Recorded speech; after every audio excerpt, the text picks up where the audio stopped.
মাংসে মশলা কষিয়ে নিয়েছি।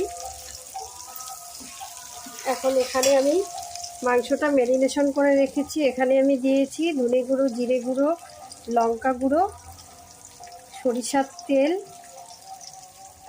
আর হলো একটু সামান্য 1 কাপের মতো দুধ দিয়েছি। দিয়ে এটা আমি ম্যারিনেশন করে রেখে দিয়েছি। এখন আমি এই মশলা ভাজা হয়ে গেলে এখানে আমি ঢেলে দেব।